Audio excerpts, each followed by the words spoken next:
All right, hi everybody. This is a video about creating a basic web page. Probably one of the reasons you're in the class.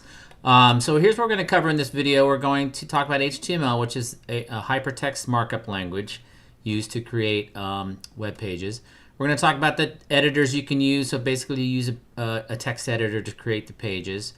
We'll look at a couple of browsers. You probably know what those are, but I'll show you a couple of things.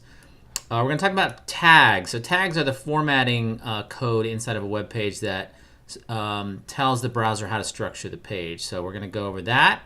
Opening and closing tags, lots of other things about tags, titles, how to save a file, how to open a file, more stuff about tags, You can kind of get the idea. It's kind of about tags at this point. Attributes, which go inside of tags. CSS, that's the other language we're going to work with, which is cascading style sheets. So HTML is about the structure and content of your document. CSS is about the presentation of your content. So they work together. They don't work alone. They're like a team, like Batman and Robin a little bit. So yeah, we'll see how that works. We're going to talk about validating your page, which is a fancy way of saying just checking it to make sure that you didn't make any mistakes as far as the rules of how to write the page. And then if we have time, we'll try to make a template file so that we don't have to do this basic, some of the basic tags and things that are on every page. We don't have to do them every time. Unless you prefer that kind of thing, you like to practice a lot, you can do them every time if you want. But we'll try to make a template page to make it a little more efficient. Okay, so let's go ahead and start. So here I've got an app called Brackets open. You can use a lot of different apps. I think I have some here you can take a look at. So here is Brackets. Brackets is an open source editor. It's free. It's Mac and PC. You can download it and use it. It kind of changes, or the app landscape kind of changes quickly. There's always new ones that everybody's like, ooh, did you see this hot new app? If an app can be hot. But this is one that's pretty good, and we're going to use this one a bit. You may see some of the other videos written in other apps, depending when I did them. I always check to make sure they're up to date, but sometimes everything is fine except I did it in a different app. I used an app called Text Wrangler quite a bit, and it's being kind of phased out, but it's basically the same. Brackets has some features that Text Wrangler does not have, so I will show you those today. Other ones you can use, though, if you prefer a different one, there's Notepad++, which is free. Brackets is free, like I said. Notepad++ is free. I think it is PC only, I believe. So if you want to use, if you're on a PC, feel free to use that. I have a lot of students use that. Atom is another free one that's kind of newish. It is Mac and PC, I believe. Looks like this. Seems to be pretty popular. There's a lot of them. This one is called Sublime Text, which is not free. Older versions I think you can get for free, but the most recent versions are paid for. And if you go to buy, you can see it costs $70 United States dollars at this point. So, but that is an option too. A lot of people like that one. It's called Sublime. This is Bare Bones Software, which made the app that I did a lot of the videos in, or have done some of the videos in, unless you see all new videos, but they are kind of mixed together. This is called Text Wrangler or BB Edit. There's also Text Wrangler that they made. It's a popular one on Macs. It's Mac only, so I thought we would use, for this video, use the Brackets, which is Mac or PC. So those are some of the editors. So the one we're going to use, like I said, is called, for this first video anyway, or I'm going to use, is called Brackets. You can use any text editor you want. I guess that's my main point. It doesn't matter. All you need is a plain text editor. What I mean by plain text is it's not like a word processor. It's not like Word or anything like that, because word processors have invisible code embedded inside the text files that you don't need and could cause issues actually. So a plain text editor just means it makes text files, and that's what HTML files are text files that are rendered or shown to the viewer in a browser. So you'll see what I mean in a second. So what I'm going to do to start out here, I'm in Brackets, is I'm going to make a new folder on my desktop. I just right-clicked and made a new folder. I'm going to call this Site 1, if I can get this to highlight. There we go. I'm going to call it Site 1. You don't have to do this, but it does make it a little more convenient to save all your files in the same place. This file today is only going to be one file by itself, so it really doesn't matter. I have found in the past, though, that brackets act's a little weird sometimes if you don't have a folder, if you're just trying to work with individual files. So it may be better to make a folder. So I just made a folder. There's nothing in it. It's empty. It's called Site 1. And what I'm going to do is drag this to the sidebar over here in brackets. And then you'll see it says Site 1 there. There's nothing in it yet. And that's that. And it will maybe save you some trouble as far as like brackets acting weird when we try to preview the files and things like that. Okay, so let's go ahead and get started. So I'm going to make a new file. I'm going to say File New, and you'll see it says Working Files up here, and it says Untitled. So I'm going to start out with my first tag. I'm going to say left angle bracket, which is like the less than sign, and then exclamation mark, and then doc type HTML. And then a closing bracket or a right angle bracket or a greater than sign, whatever you want to, way you want to think of it. So that is our first tag. And you can recognize tags because they have these brackets around them, these left and right angle brackets, if you want to call them that, or greater than, less than signs, if you want to call them that. That's how you can recognize a tag. So this first tag is called the doc type tag, and what it does is it tells the browser what version of HTML or XHTML or what kind of language that we're using for this. It is important to put into your files because you may have a browser that renders a page differently depending on what this doc type is, or if you leave it out, your page would still work technically, or probably would, but it wouldn't validate correctly, meaning it's harder to check, and it may even look different depending on the browser because the browser has to guess at the doc type. So this is actually the doc type for HTML5. You notice there's no 5 there like that, right? That's because starting with HTML5, it really is not like, okay, now HTML5 is done, okay, HTML6 is done, let's change the version number like a lot of apps. It's because a lot of the different modules or parts of HTML are being worked on at different speeds and at different times. So it does not really help to put a 5 in there because there's different parts that work all the time. So older versions, if you see older websites, they may have, or web pages, they may have different versions like HTML3, HTML4, different versions of subversions of that even. And the doc type is much longer and more descriptive. They've really simplified it with HTML5. So that's HTML5. Let's go ahead and save this file. I'm going to go to File and Save. And I'm going to save it inside of that Site 1 folder, which I have on my desktop. And I'm going to call it, for lack of imagination, I'm going to call it page1.html. So you'll notice I didn't put any spaces in there. You don't want any spaces. If you want a space, you could put an underscore or a dash in there instead of a space, but do not use spaces because it can cause issues on a server, and you just don't want it. You don't want spaces in any name of any file that will do the entire semester. Just get rid of spaces. Put them out of your mind. Shun them. Don't use them. But if you want to do something like that, that's fine. Underscore 1, that's fine, or a dash or something like that. Don't put any slashes or any other types of punctuation, but a dash or an underscore is okay. The .html part is what makes this actually into a web page. If I just said .txt, it would be a plain text file, which brackets can actually make. But we're making web pages, so we say HTML, and that tells your computer and the browser that this is a web file. So as soon as you start naming files with the .html extension, the computer starts to recognize them, your computer, my computer, starts to recognize them as web page files. But really it's just a plain text file with a .html extension. So don't forget that extension either. That's very important, or your page may or may not work, but it's definitely wrong. So you want to make sure that's on there. You may see it sometimes with just .htm if it's an older page, but we're going to use HTML. Technically either one is okay, but you usually see HTML nowadays. So I'm going to click Save. And now you can see where it says Working File, it says page1.html up there. And if you want to close a file, by the way, you can click on this little checkbox or this little X right here to close it. You can see your site folder here and then all the files here. So working files means you're working on them.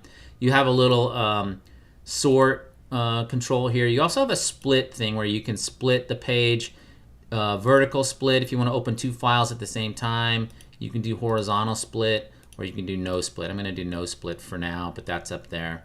Another thing to show you before we move on is if you want to hide this sidebar, it's just taking too much space, you can do Command H, and you'll see that it kind of goes away and comes back.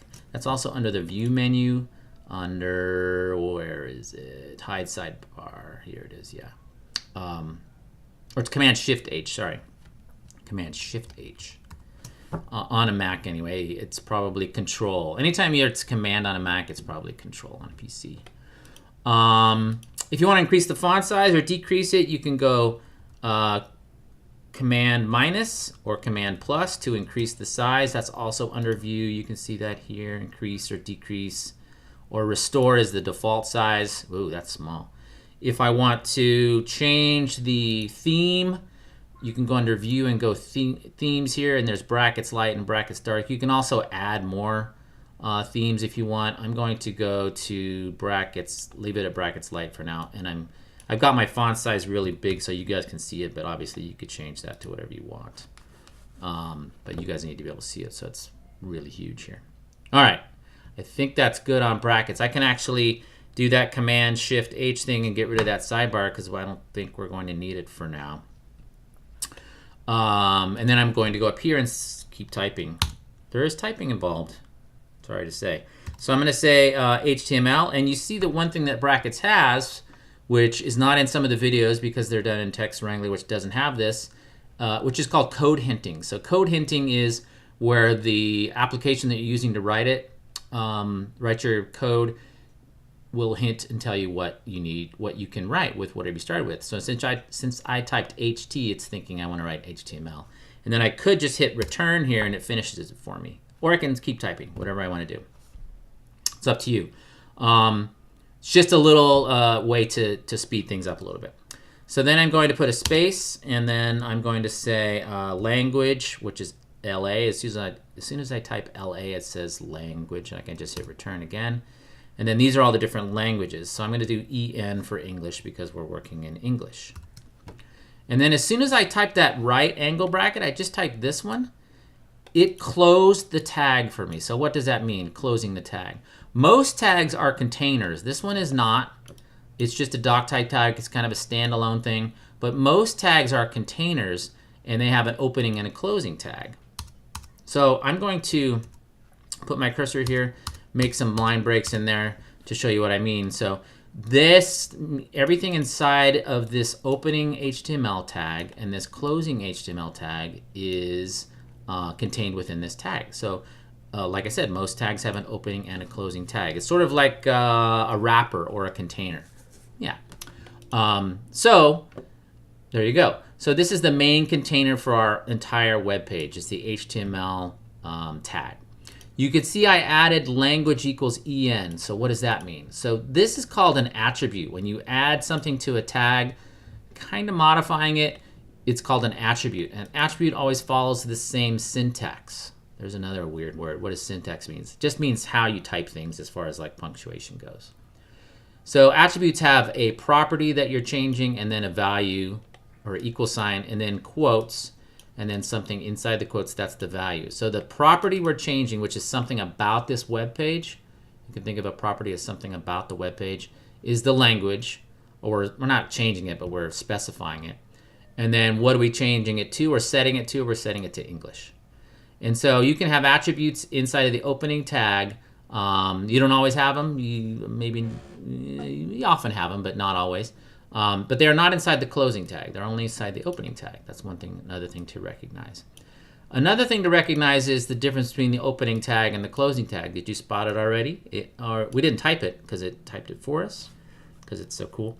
But it has this little slash. So closing tags have this slash right here. So they look just like the opening tag, except they have the slash in front.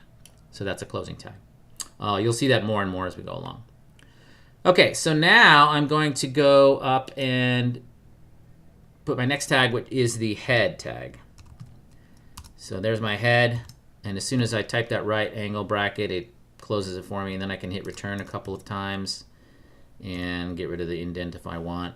So this is the head. There's two main parts of your page or containers on your page that go inside the HTML tag. They are the head and the body. So I'm going to add the body right away since I'm here. So here's the body tag. That sounds creepy, like a murder, right? Body tag. It's a different kind of body tag. So here's the body tag. So this is pretty easy to remember. Where is your head? It's on top of your body, right? So the head is on top of the body. So the head just has information like the title and a few other things about the page usually. Most of your content, and I won't say all of it, but a ton of it, 90%, 95, 97.6%, is in the body. So we'll see that when we go along. But the head has a few things in it that we need to put in there. Yeah, so that's the head and the body. Those are the two main containers. Another cool thing about brackets is you can see if I click on the opening tag, it sort of highlights it in this green. You could probably change that somewhere, and then it shows you the closing tag. So lots of tag, like I said, most tags have an opening and closing tag. If you don't have it, your page could break. So it kind of shows you that you have a closing tag, but it also shows you where that element ends too, since it's kind of a container. All right, so now that we've got those two containers, we're going to put a few things inside the head here. One is going to be the character set. So bear with me on this for a second. We're going to say meta, and then we're going to say character set or car set for short, and then we're going to choose UTF-8. What the heck does that mean? That is the Unicode system, Unicode version 8, and it tells the browser what character set you're using. So used to be you would not have to put that, but it's good to put that because it includes most of the characters used, character encoding that's used on computers throughout the world. And I have heard back in the day that if you didn't specify it, there was a hack where somebody could specify UTF-7 and there was some hole in UTF-7 and there you could hack into a page somehow. I don't know. I just heard about that at one point. It's like a legend. But just put that in there and that will tell the browser and the computer what character set you're using, and you can just forget about that from now on. Just put it in every page and you're set. So that's the character set. Car set is character set, and we're using UTF-8, which is Unicode 8. Oh, I did forget one thing. Oh, no, I didn't. I'm good with that. Okay, so the next thing we want to put is title. So I'm going to put title here. And inside the title, I'm going to put Mark Garrett's. Oh, can't type Mark Garrett very well. You guys are lucky because I type pretty badly, which you're like, why am I lucky about that? That means I'm going to type slowly so you guys can follow. And the great thing about these videos is you can always go backwards, right? First web page. So I'm going to say Mark Garrett's first web page, and that's the title of my web page. Not the best title in the world, but not the worst. Titles are very important because a couple of reasons. They're used by search engines, maybe. Search engines won't really tell you what they're using as far as how they are categorizing your website or your web page. But titles are important, obviously, because it's the title of the web page. Another reason titles are important is because when someone bookmarks your page, the title is what shows up by default in the bookmark on their browser. So you wouldn't want to call it like leave it untitled, then it'll just show up as an untitled bookmark and they won't know what it is and they'll never go to your page again. So you don't want to use an untitled or some generic thing. You don't want to say page 1 either, because that doesn't, page 1 of what? Who cares what page 1 is? So this is close to that bad, but not quite. But anyway, it has my name in it. Put your name in it. Don't put my name in it. This is not my webpage. Well, it is, but it's not. One thing to notice here, too, is I could put all this on one line. Actually, I think it is on one line, but it's wrapping this way because the brackets is wrapping the text for me, so it fits. That's by default, I think, a preference in brackets. But I could type it all like that on one line. I could do that. Most of the time, and I'll show you this again, I think, as we go along, it does not matter if you have, most of the time, not all the time, but it doesn't matter most of the time if you have extra spaces and line breaks and things like that inside your web pages. The browser doesn't care. You're kind of the word processor, so the browser doesn't care if you put extra spaces in or not. So I could theoretically have typed all this on the first line, just out this way. It would be heckish to read, right? Because, heckish, is that a word? It would be hard to read because it would go way off your screen, right? Because it would be one line of text. But it's legal and it would be fine. But it's easier to read, obviously, if I put these on separate lines. There's even applications or processors that will take your web page and strip out all the line breaks. There actually are characters in there to make the line breaks that aren't really visible to us. But it will make, like if you had a huge web page or website and you were really trying to optimize it, make it work very quickly and be the smallest file size possible, you might take out the line breaks and it might remove a couple of kilobytes of space, something like that, if it was a big web page. So there's applications that can do that, and then sometimes you might see that on a website. If you view the source, you might see all this code all in one line or something. So it is possible to do. Anyway, I digress a little bit. Okay, so this is all great. We haven't seen what this page looks like yet, right? You guys notice that? Up here at the top in brackets, you get this little dot here. That means this page is not saved, but I can still look at it in brackets, which is one of the cool features of it. It has a live preview. So to do the live preview, click on this little lightning bolty thing up here, and it will open up a browser. It'll open Chrome, actually. I think it only works in Chrome. And it will show you the web page. Is that the most exciting web page ever? No. But do we see anything that we've done so far? Oh, we did. Yeah, we look up here. On this tab up here, it says Mark Garrett's first web page. That came from the title. Cool, right? So that's our page so far. Not too exciting, but we're going to add to it right now. All right, so let's keep going. Now we're going to go inside the body. I think we're done with the head, right? So don't forget to close your head. If I never close this head, if I took this out, then the whole page would probably break. So that's why it's important to have these opening and closing tags and make sure everything is good that way. All right, so I'm going to go down inside the body. And when I say inside of something, I'm talking about between the opening tag and the closing tag. So I'm inside the body container, if you want to think of it that way. I'm going to add H1, and then I'm going to type, this is Mark Garrett. Oh, jeez, I messed it up again. Garrett's first web page. Again, not the most well-written prose or anything, but it works. And if you look over here, what happened? It shows up on our page. So this is the real-time preview inside of brackets. So as I type over here, it shows up over there. As long as this lightning bolt thing is solid, it means it's usually working correctly over here, and it'll show you what you did. If I take another browser, let me open Firefox. And here's Firefox. Wow, it's huge. Okay, because I got this big browser. Okay, here's Firefox.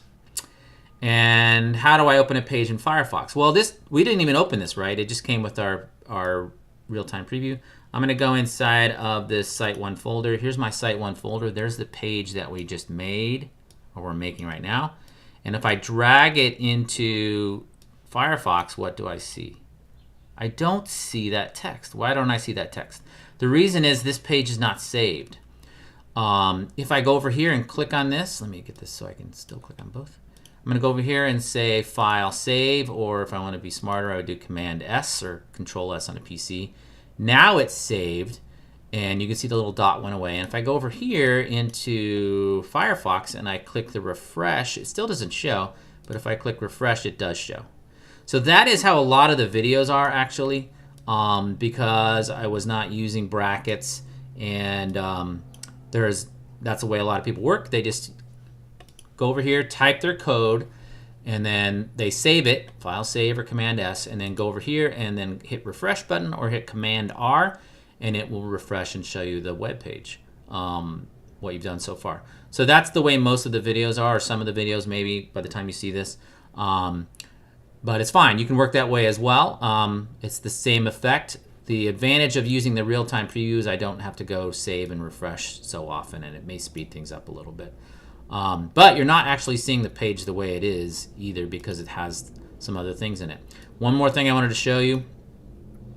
If I can open another browser window. So here's another browser window. If I open that page Let me find it here. Open that page in this browser window. This is another browser window in Chrome.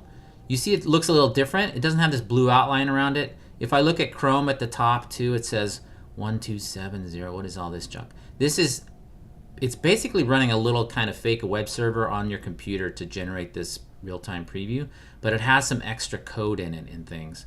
So let me show you what I mean. If I go over here to Chrome and I say Command Option U, it shows me the code for the page. And that'll work on anybody's web page. You can actually learn a lot that way by looking at people's code.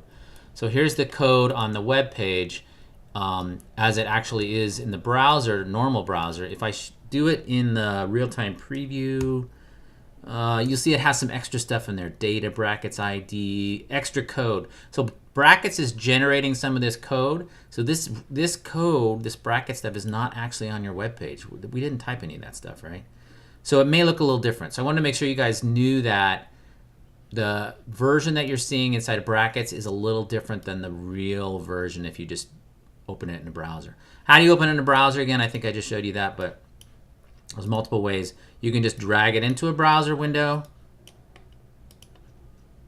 I say drag it into a browser window like that. You can go to File Open or Command O and open the file. Same effect. Either way, however you want to do it.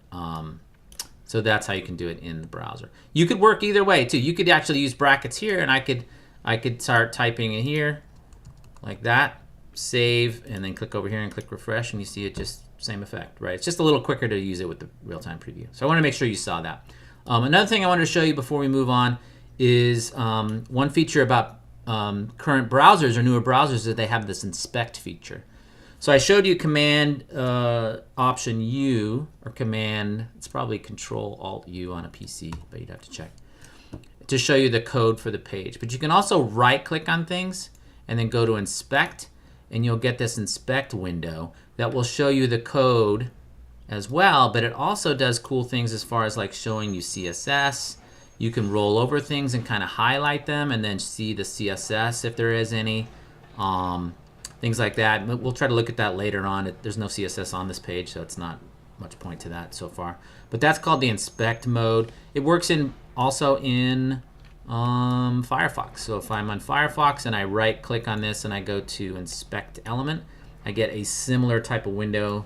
This one's set up as a separate window, and I can inspect or look at different parts of that page. So I can click on it, and I can click on Computed. It'll show me how big the object is, all kinds of interesting things. So it's kind of a debugging tool, but also a way to figure out what's going on with your page.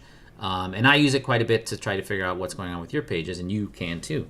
If something's doing something you don't expect, especially with CSS, it's really good for that. One more thing to show you too, if you're in Firefox, and I think it has this in Chrome as well, there's a little extension you can add called Web Developer, and it adds this Web Developer toolbar, but it does cool things like you can go under Images and say Display Image File Sizes, and it'll display the image file sizes on a page. Or disable images, or you can go to CSS and turn off all the CSS styles.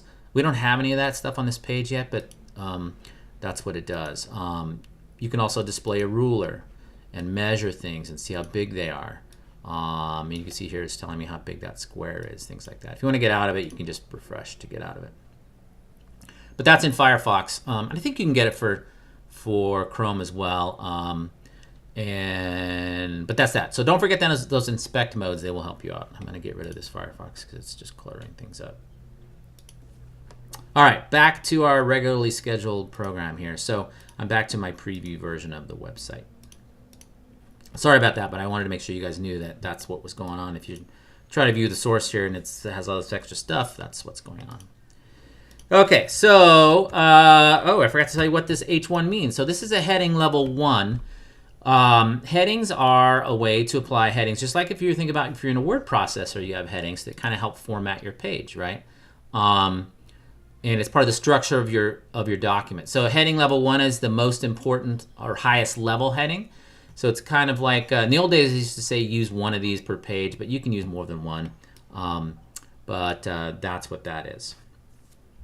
So we're just going to go through some more tags, and you'll see what they do as we go along. So I'm going to go down and add a paragraph tag. So P is for paragraph, and I'll say this is a paragraph. And there it is. So a couple things to notice here. One thing is that heading is bold. You notice how it's bold there? And it has its own line break, its own container. You can actually see the blue outline. That's just in this brackets preview inside of Chrome. It won't show up normally, but you can see it makes its container. So there's things called block level tags and inline tags.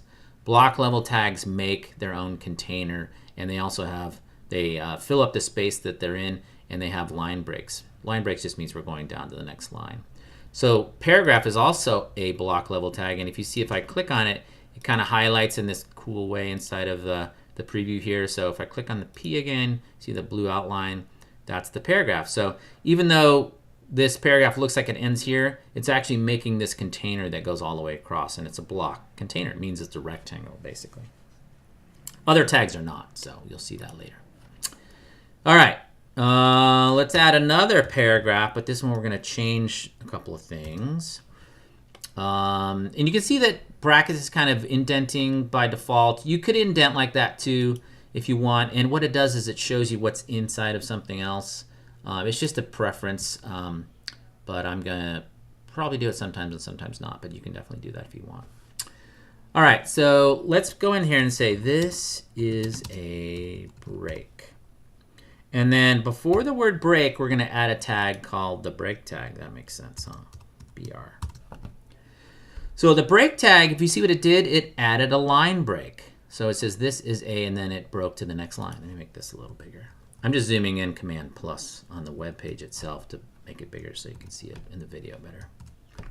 So there's a line break right there. That is caused by this. So remember I mentioned earlier, I think I did, that in HTML or making web pages, you are kind of the word processor. You are telling the browser exactly what you want to do with your page.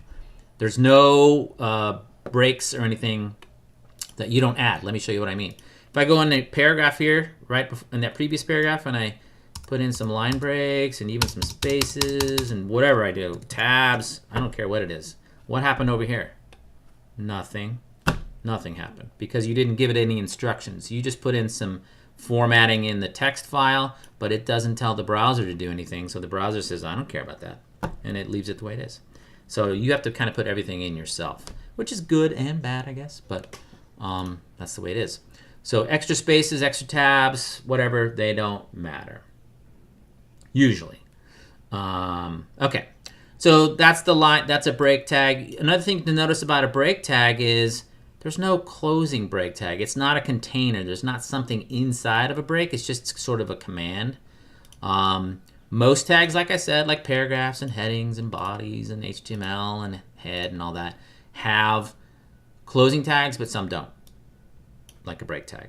Doesn't make sense, right? A break doesn't go around something. It's just telling the browser to break to the next line. I think that makes sense. Okay, let's go down below this one and add an H2, which is heading level 2. And we will say these are some block level tags.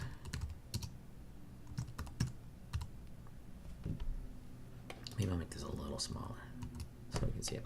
These are some block level tags. They create rectangular containers. I think I spelled everything right. You guys forgive me if I spell something wrong. But you could use, well, never mind. I was gonna say you can use spell check, but it won't work on this in this form anyway.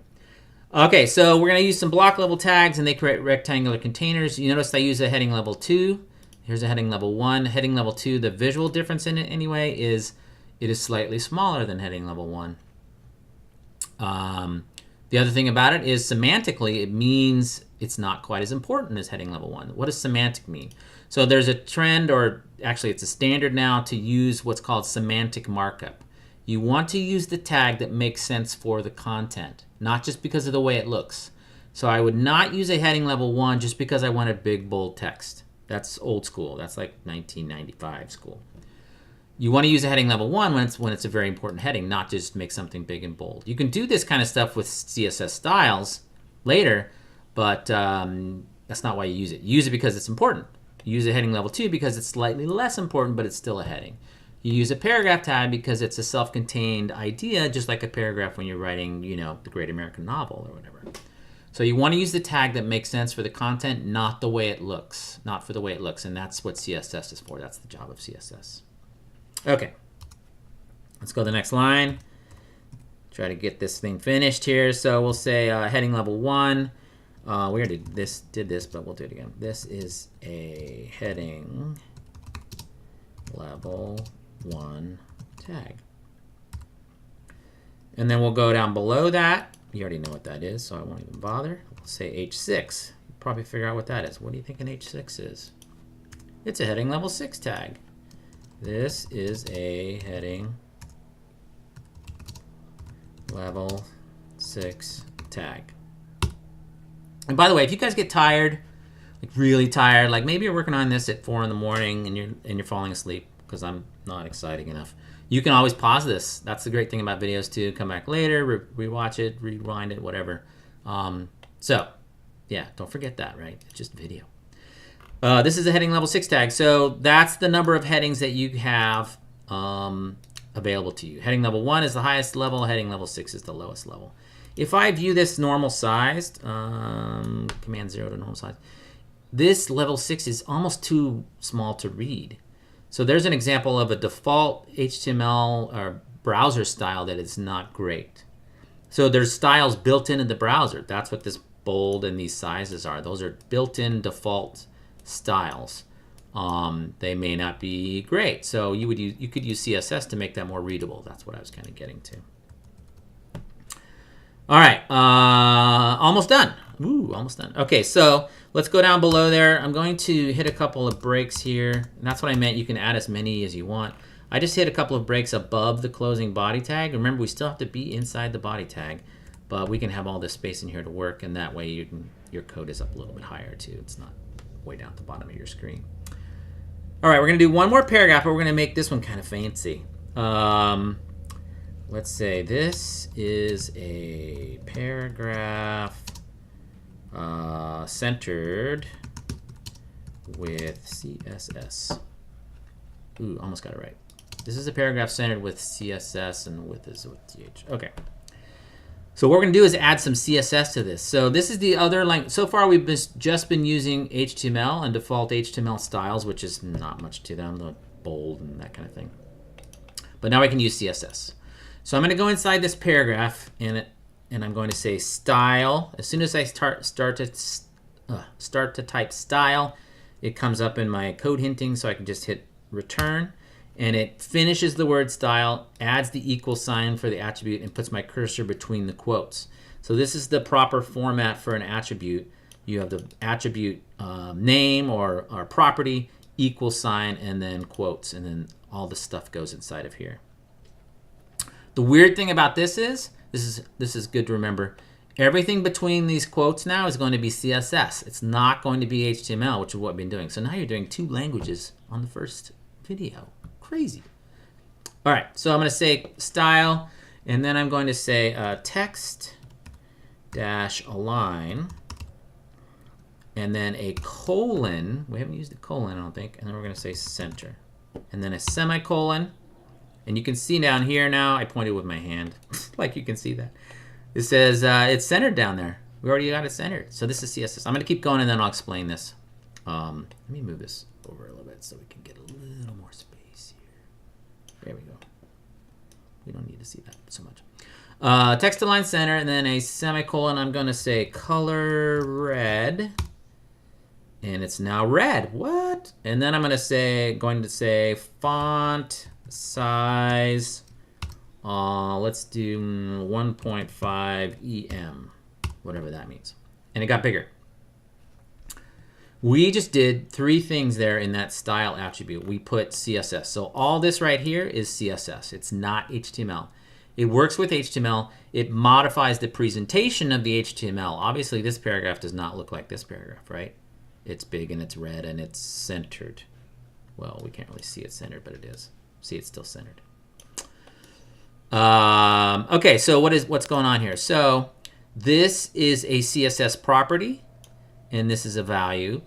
This is a property, another property, and this is a value, and this is a property, and this is a value. So all these are is a string of different CSS properties that we are modifying. We're modifying the alignment. We're going to say we want to center it. We're modifying the color. We want it to be red, and we're modifying the font size. We want it to be 1.5 EM, which is a way of saying, we'll get to this more later, but it's basically a way to say I want it to be 1.5 times normal size, 1.5 times. It's like saying 150%. You could also do it that way, actually.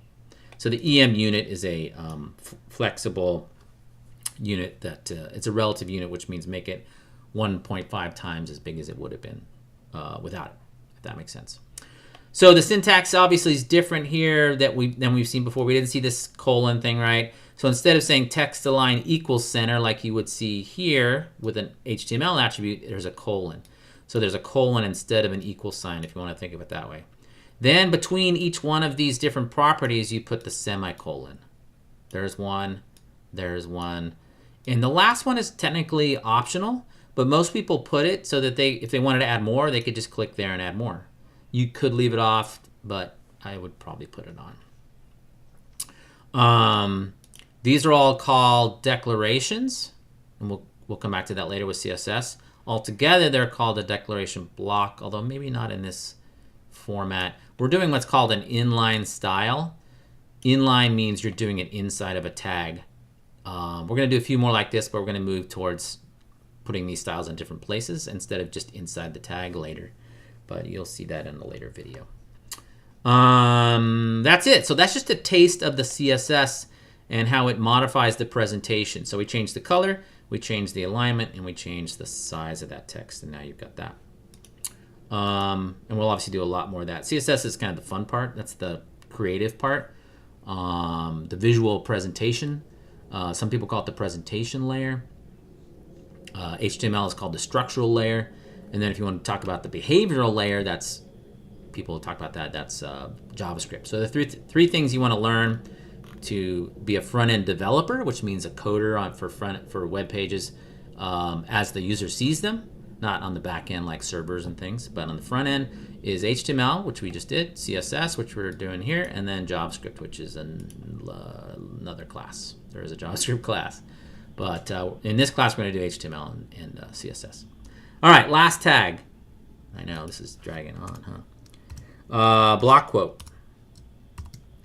So I added block quote and then I put the closing tag in there for me, and I can get rid of all these extra spaces now probably. And inside the block quote, I'm going to write this is a block quote. It's one word. It is used for long quotations.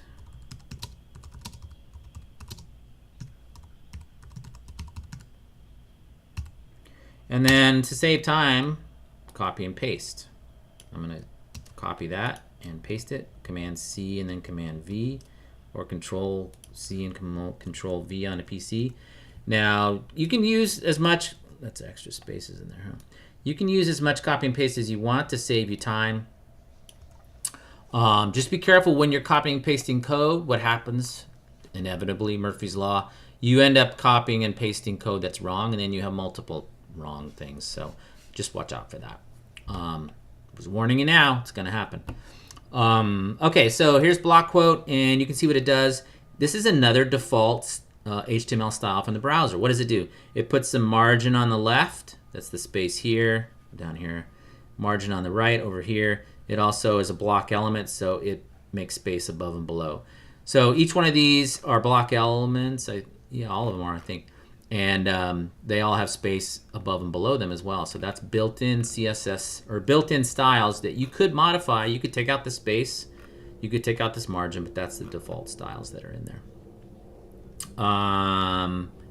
I think that's good on that one. So I'm going to save that file.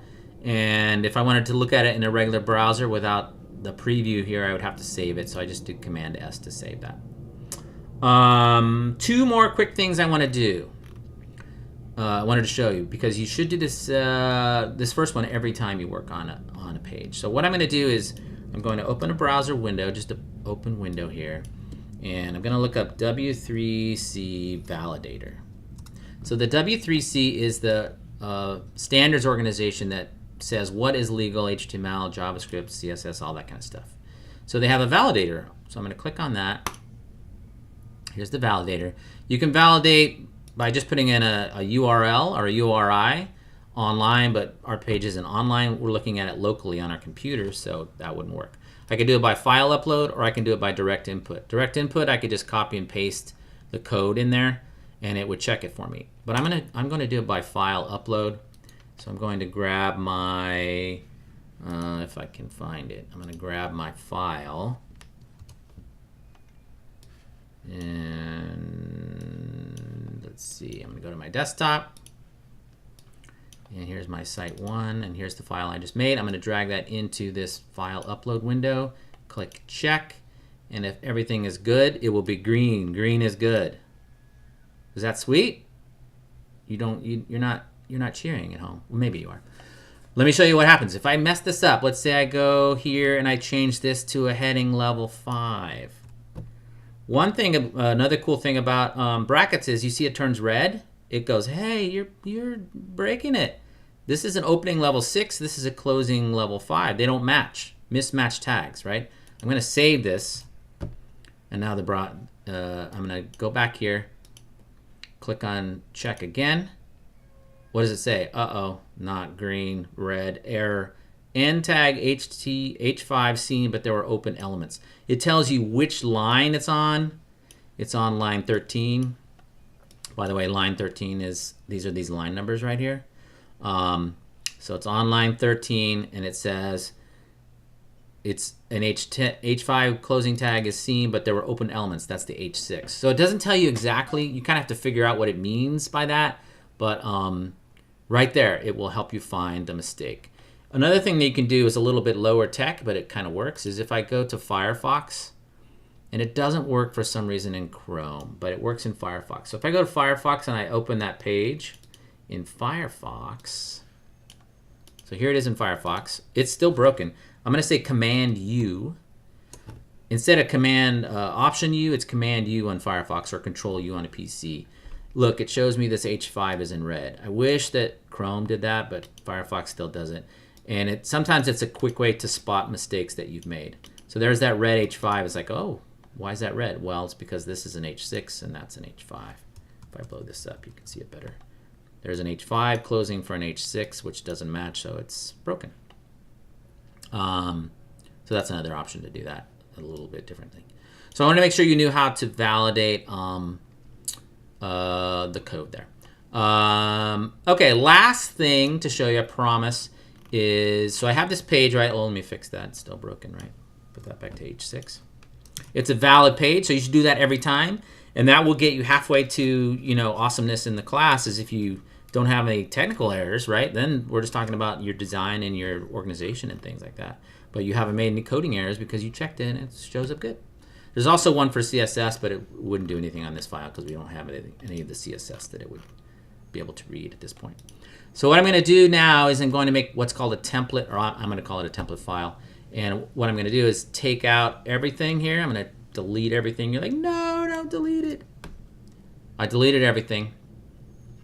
And I'll leave the title in, but you would probably change that. But I'm going to go to File. Do not go to Save. If you go to Save, your file is gone. I'm going to go to Save As, not Save. And I'll save this as, let's call it Template 1. Ooh, that's not how you spell template. Template 1. .h, or just template, whatever you want to call it. I'm going to save it as Template 1. I'll save it in the same folder, sure. I'll click Save. And now you can see, well, our page is gone, but I still have my old one. If I open my sidebar, here's page 1, and here's template. So that's what's cool about the sidebar in brackets, is now I can just click on the file, and there's page 1. Here's the template file. So now I could use this anytime I want to make a new web page. What do?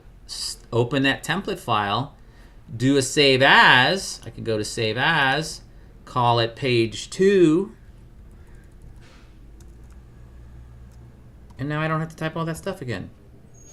Unless I really love it. Like I said, I could do that. So now I've got my page 2 going, and I don't have to type any of this stuff. I just start down here in the body. Probably change the title, right?